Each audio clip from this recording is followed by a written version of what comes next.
ఏపీలో మరో కొత్త మాఫియా యావత్ రాష్ట్రాన్ని కుదిపేస్తోంది. కొందరు బడా వ్యక్తులు కాసులపై ఆశతో సరికొత్త అవతారం ఎత్తుతున్నారు. సిండికేట్ గా మారి కోట్ల రూపాయలను దోచుకుంటున్నారు. అడ్డమొస్తే తొక్కేస్తాం, ఎదిరిస్తే తాట తీస్తాం, మేము చెప్పిందే చేయాలి, లేకపోతే మీ అంతు చూస్తామంటూ ఆ మాఫియా రెచ్చిపోతోంది. మొన్నటి వరకు నెల్లూరు జిల్లాలో శాండ్, గ్రావెల్, డ్రగ్స్ మాఫియాలు నెంబర్ 1 స్థానం కోసం పోటీ పడితే ఇప్పుడు వాటిని తలదన్నే మాఫియా నెంబర్ 1 స్థానానికి చేరుకుంది. ఈ మాఫియా వెనుక ఓ బడా లీడర్ చక్రం తిప్పుతూ చీకటి వ్యాపార సామ్రాజ్యంలో రారాజుగా వెలుగొందుతున్నారు. ఇంతకీ నెల్లూరు జిల్లాలో వెలుగులోకి రాని ఈ చీకటి వ్యాపారం ఏమిటి? ఈ మాఫియాలో గ్యాంగ్ స్టార్లు, గ్యాంగ్ లీడర్లు, చోటామోటా నేతలు ఎవరో తెలుసుకోవాలనుందా? అయితే ఈ స్టోరీపై ఓ లుక్ వేయండి.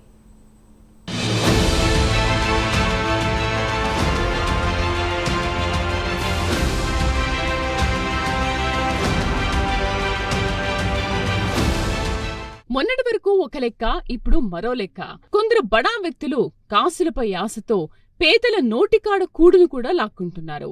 శాండ్, గ్రావెల్, డ్రగ్స్ మాఫియాపై బోరు కొట్టిందో ఏమో ఇప్పుడు పేదలకు ప్రభుత్వం అందించే రేషన్ బియ్యంపై వ్యాపారులు మనసు పారేసుకున్నారు. పేదల నుంచి తక్కువ రేటుకు కొని ఎక్కువ ధరకు అమ్ముకుని కోట్లు గడిస్తున్నారు. పాలకులు మారినా, ప్రభుత్వాలు మారినా మేము మాత్రం మారమంటున్నారు రాష్ట్రంలోని మాఫియాలు. అవసరమైతే అప్గ్రేడ్ అవుతాము కానీ మాఫియాను మాత్రం వదలమంటున్నారు. కొత్త కొత్త వారిని తమ మాఫియాలోకి ఆహ్వానిస్తూ అందిన కాడికి దోచుకుందాం, అవసరమైతే బెదిరిద్దాం, అదీ కుదరకపోతే దౌర్జన్యం చేద్దాం, మనల్నెవడ్రా ఆపేది అన్న ధైర్యంతో మాఫియాను నడిపిస్తున్నారు.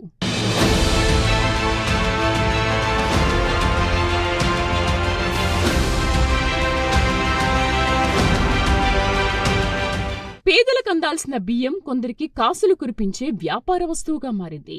మొన్నటి వరకు నెల్లూరు జిల్లాలో డ్రగ్, శాండ్, గ్రావెల్, క్వార్జ్ మాఫియాలు రాజ్యమేలాయి. ఒకదానికొకటి చీకటి సామ్రాజ్యంలో మాదే నెంబర్ 1 స్థానమని పోటీ పడ్డాయి. అయితే ఇప్పుడు రేషన్ మాఫియా వారికి కాసుల పంటగా మారింది.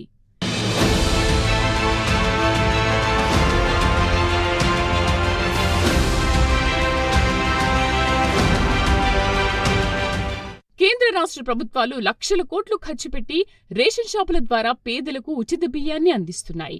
ఇదే ఇప్పుడు కొంతమందికి వరంగా మారింది.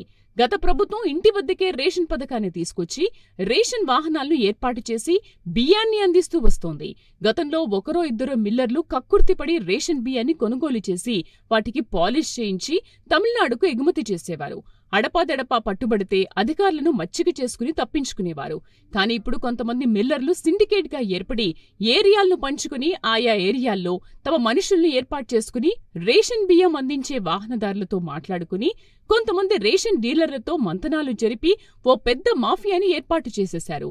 పేదల నుంచి బియ్యం కొనుగోలు చేయడం, వాటిని అధిక ధరకు మధ్యవర్తులకు అమ్మడం, ఆ మధ్యవర్తులు వేల టన్నుల బియ్యాన్ని తమకు కేటాయించిన రైస్ మిల్లులకు గుట్టుచప్పుడు కాకుండా తరలించడం, మిల్లర్లు రేషన్ బియ్యాన్ని డంప్ చేసుకుని పాలిష్ చేసి మూడో కంటికి తెలియకుండా ఇతర రాష్ట్రాలకు ఎగుమతి చేయడం, ఇలా ఈ రేషన్ బియ్యం మాఫియా నెల్లూరు జిల్లాలో నెంబర్ 1 స్థానంతో చీకటి సామ్రాజ్యంలో కాసుల పంట పండించుకుంటోంది. ఇందులో తలా పాపం తిలా పిడికెడు అన్నట్లుగా అటు అధికారులు, ఇటు రాజకీయ నేతలు అందరూ వాటాదారులేనన్న విమర్శలు వెల్లువెత్తుతున్నాయి.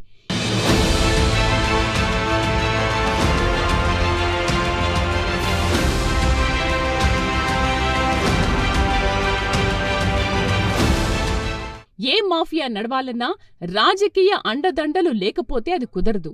అందుకే నెల్లూరు జిల్లాలో రేషన్ మాఫియాను ఓ ప్రముఖ రాజకీయ నాయకుడు వెనకుండి ముందుకు నడిపిస్తున్నాడన్న చర్చ సాగుతోంది.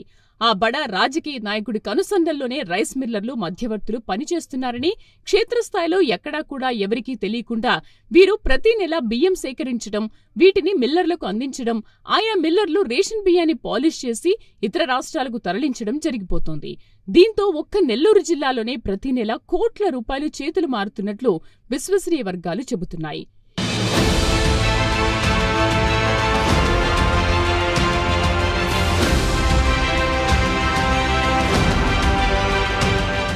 ఇక ఎక్కడైనా రేషన్ బియ్యం అక్రమంగా తరలిపోతూ పట్టుబడినా ఇట్టే తప్పించుకుంటున్నారు. అనుచరులను రంగంలోకి దింపి అధికారులను బెదిరించడం, ఇలా మాఫియా డాన్ ఆడిందే ఆట పాడిందే పాటగా సాగిపోతోంది.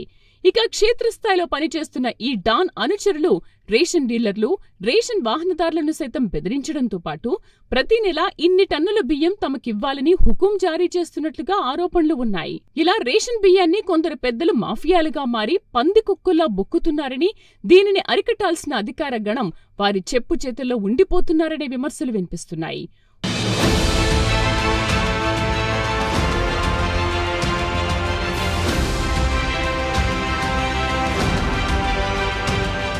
ఉన్నతాధికారులు సైతం పొలిటికల్ ఒత్తిడితో ఈ మాఫియా వైపు కన్నెత్తి కూడా చూడ్డం లేదని, అందుకే నెల్లూరులో రేషన్ బియ్యం మాఫియా ఇప్పుడు నంబర్ 1 స్థానానికి చేరుకుందని పలువురు ఆరోపిస్తున్నారు.